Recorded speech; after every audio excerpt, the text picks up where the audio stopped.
Good Welcome, evening.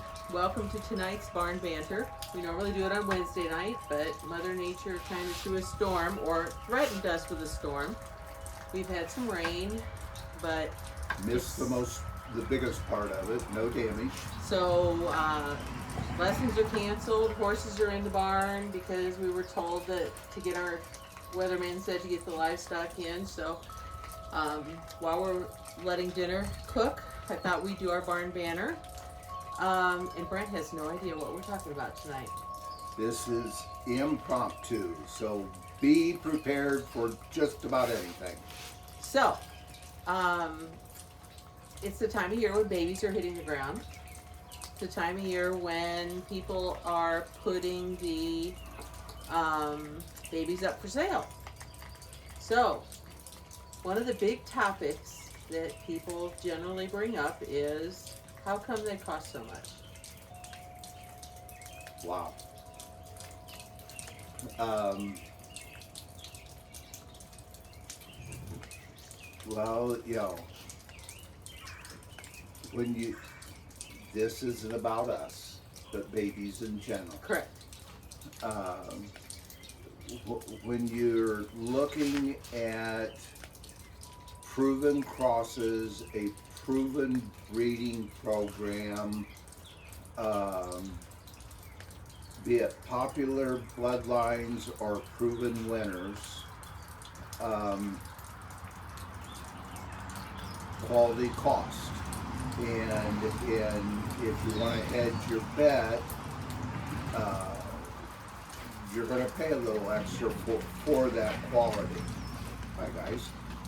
Um, when you stop and think about the investment, um, you've got a year's mare care, you've got the baby getting here, a breeding fee, veterinary expenses, and there just is a lot that goes into getting a foal here on the ground, standing up, nursing, and healthy.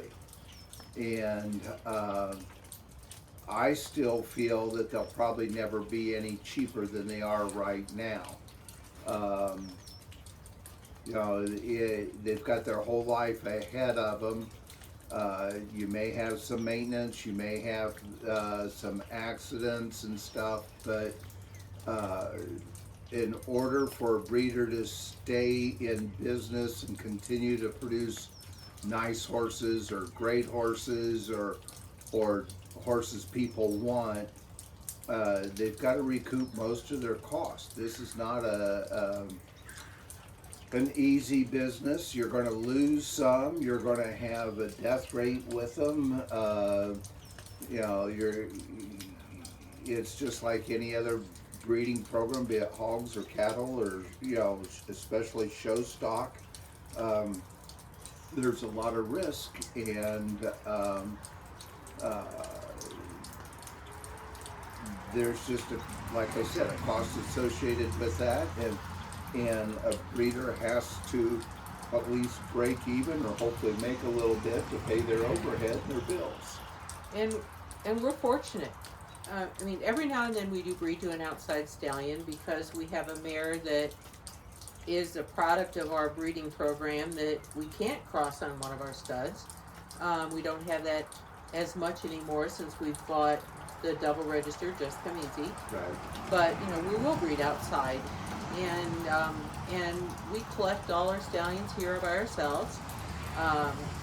We have a great vet and great friends for resources if we have any hiccups. But even that being said, I mean, let's just run the numbers.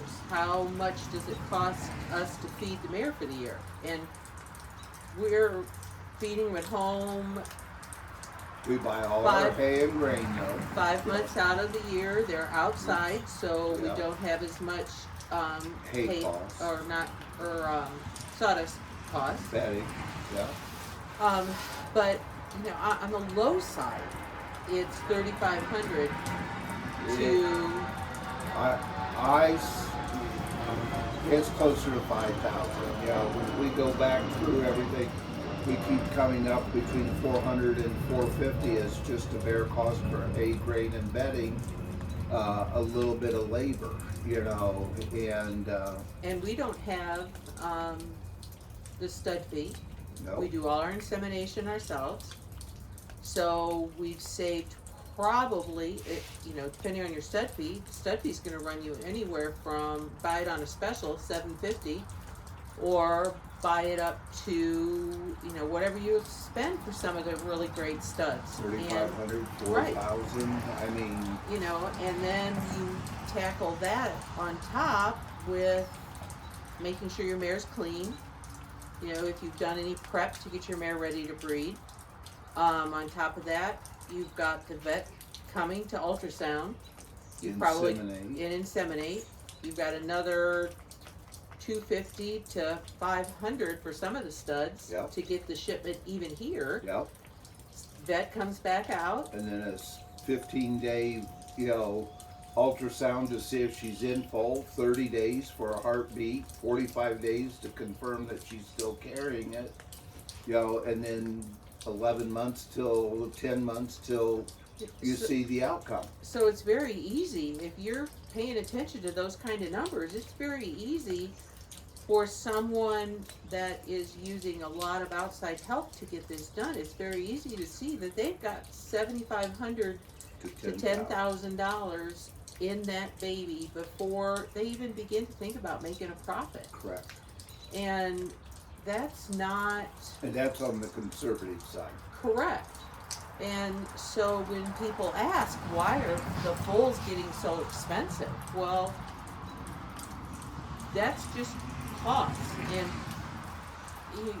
the people that are breeding are trying their best to use the best mares that they have, because I think we've said this before, the mare is 65%, at least 65% of that baby. I don't care how great of a stud you take breed your mare to, if your mare is not a producer, is not bred well, It's is all not about the mare. talented, you're not gonna get the bang for your buck as much as if your mare is just average. Very few stallions can make up for an average mare, but a great mare can make up for an average stallion more often than not. And, you know, more often than the other way around, I should say. And it's all about the mares. You gotta have the very best mares, and you know. So, you know, you're taking it, hopefully it was a show mare that, you know, you have now decided to retire her, and her next mission in life is to produce more show babies. But, you know, and because they are like that, they're used to being taken care of. They're used to being pampered. You can't just throw them out in the field with a round bale and say, see ya in 11 months when you foal. The transition of taking a show mare to a brood mare for at least the first year is really difficult. Those mares look at you like, you have got to be crazy. You've moved me to the mare barn. I'm not in the premium stalls anymore. You're gonna let me stand outside when it's raining and get wet. We have a mare that's been going through that the last year, and she's finally beginning to adapt. But the first 6, 8, 10 months, you know, she'd never seen snow, and you know, what are you thinking? In South Bend, Indiana, and it's 20 below and 6 inches of snow, and she was I'm one cold. of the most of the mares, once they get used to life, they never go in the tromp sheds. Okay, this one, if you looked out there, she was in the tromp shed. She was not going to get wet. She was not going to get dirty. The transition was kind of funny, but so we've taken a really nice mare and we put bred her to a really nice stud, and you know, at the bottom line, yeah, we've probably got, even in our world, we've got $7,500 of real cost before I begin to even market that baby. yep, absolutely. And then marketing the baby. Let's talk about what it's like to try to get good videos of your babies, okay? They're in your pocket. They're far away. They won't.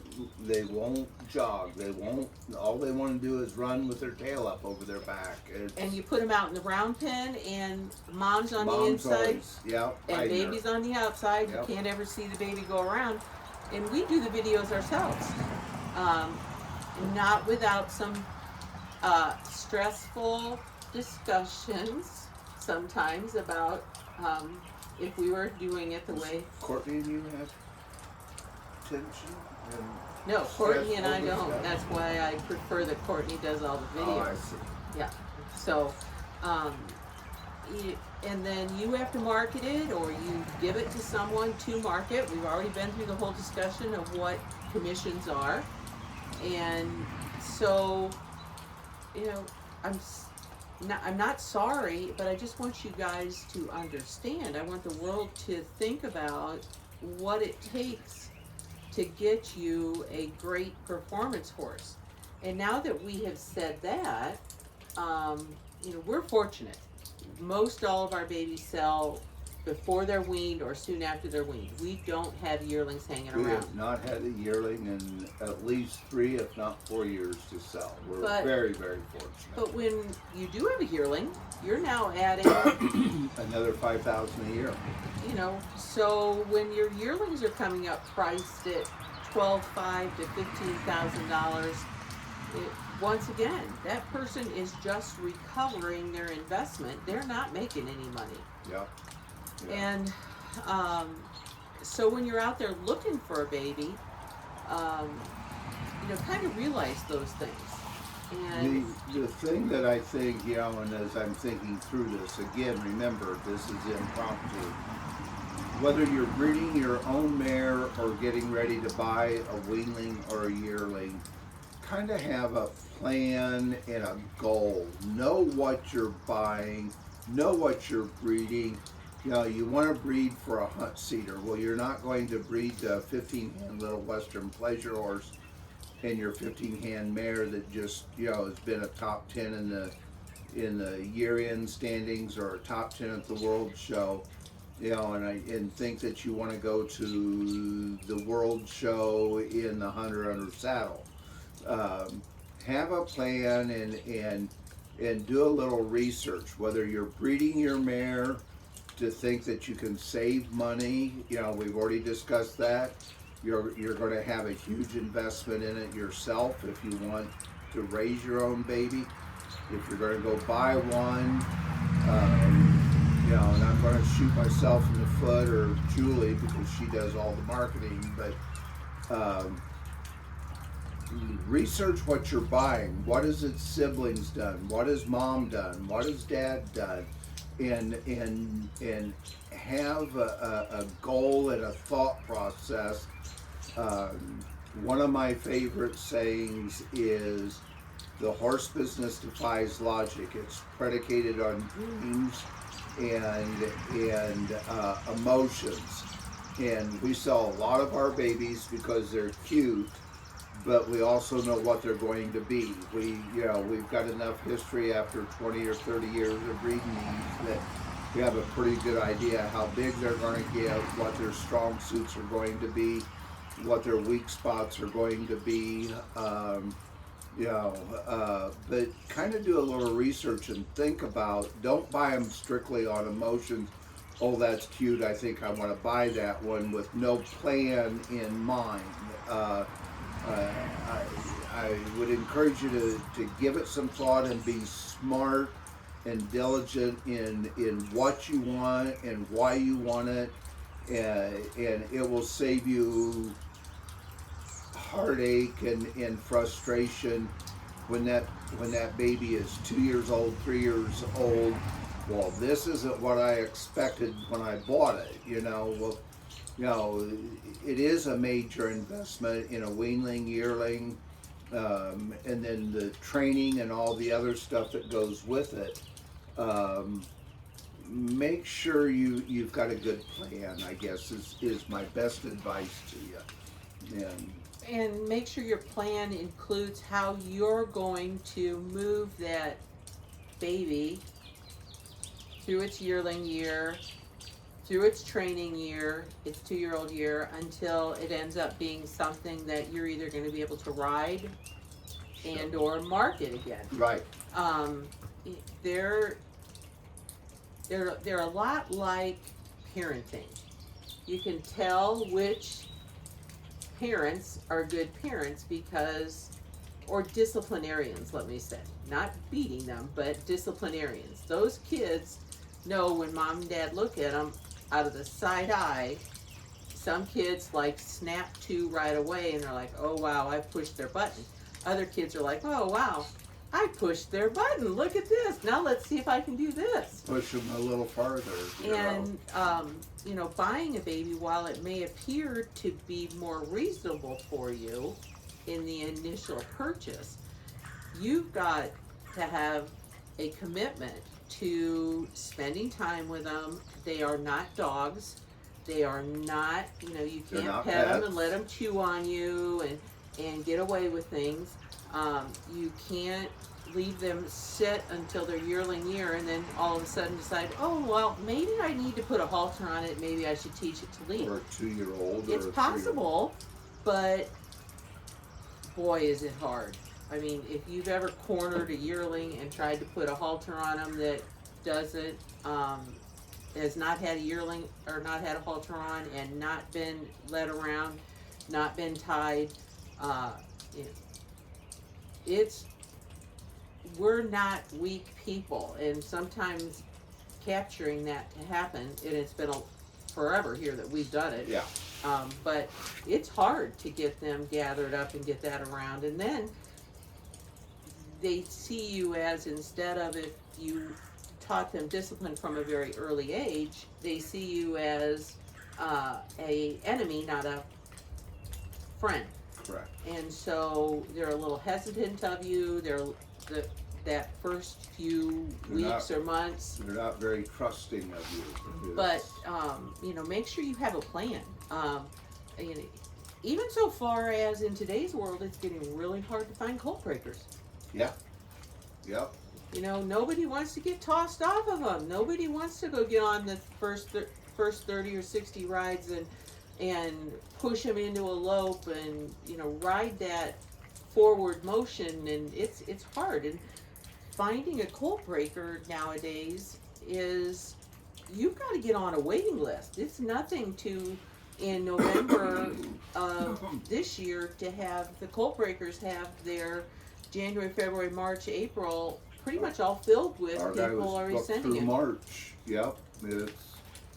Yep. So there's just a lot to think about when you buy a foal. Kind of diverted a little bit about from what it costs to buy them, but I think that's a really good point, though. It's not just the purchase price. It's a program, that and a complete thought process, and the rewards far exceed the investment. If you get a good one and you have success, Julie and I both will remember the very first foal we raised by Gentlemen Send Roses that had success, and we watched it be reserved at the World Show in the 2-year-old pleasure, and I'll admit it, we sit there and cried. We had tears in our eyes for whatever success we'd had with clients and other horses in training, and that up to that point in time, nothing has ever equaled what success is like with a horse that we've raised, and from the very beginning. I mean, you inseminated the mare. We collected the stud. I was like holding my hand up. It all started here. It did, and so I hope we've not discouraged you. In buying a baby, there's nothing more rewarding than watching a foal grow up that you've either A, raised, B, purchased as a weanling in the hopes and dreams, and that it's going to make a great one. And when it gets there, I promise there's nothing more rewarding, exciting than seeing success with something you've brought up from a very small, very young age, and but have a plan, have a program in mind, and really be patient. It will happen if you've made the right decisions along the way. And I'm going to divert just one more time. If you're thinking about doing this at home and you want to raise a baby, it is a rewarding experience. Watching that Absolutely. baby getting born, seeing the good part of it, because there's some darkness that happens if the birth goes bad or things. But if you're thinking about breeding your mare, you better have a really good discussion with your veterinarian. And in saying that, make sure your veterinarian really knows repro. Because You're treading very, because most vets will tell you they are good repro vets, but our experience is some are less qualified than others. I'll leave it at that. correct. Yeah. And do your research to know what questions to ask. Make sure that they have done it. Their availability. When your mare needs to be ultrasounded, you've got a 24-hour window, and you've got another 24-hour window to get the semen there.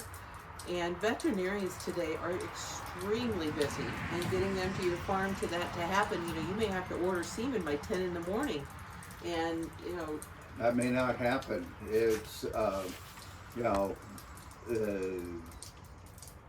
so that's a whole nother subject for another But make another sure you- discussion. But absolutely right. Make sure you have a discussion and a plan with your veterinarian, and that everybody's on board and understands we're all on the same page. correct. Yep. Because they are so key to getting that mare bred, and knowing the little tricks, and looking for the edema, looking for cysts, looking for making sure that they're really getting ready to ovulate. If they're not, They're giving them transitional. It's a good eat cycle. there is just a ton that goes into it. That It's not an exact science. We tell everybody that all the time. Getting your mare and foal is not an exact science. and even the best brood mares can be really difficult sometimes, some years, to get in foal. Some of our brood mares, you can't get in foal if they're nursing. They're every other year mares. Yeah. And no matter what we try, so we know it, we can give it a try. We've got the factory here, so if I've got fresh semen, it goes in them, but it's not with the expectations that we're going to get a baby, and I'm not incurring any costs there because I've got the factory. Right. So you just need to be really aware of the team that you're going to have to put together to get that baby here. And in saying that, that goes right back to, why did it cost so much? Yep. Goes full circle, doesn't it? Yeah. Yeah. Because it's very easy, if your mare doesn't get in foal, and you have to go through 2 or 3 cycles, just 2 or 3 cycles of shipments, and your veterinary care can add another $1,500 to $2,000 to the cost of that baby. $1,000 minimum. Yeah. Yeah. So, have fun looking at the babies, have fun shopping, but I hope we've made you a little bit more of an educated shopper as to, if you're looking for a foal that has a little bit of background to tout about. In other words, mom with a show record, dad with a show record, Siblings. then you're probably looking at a minimum of $7,500.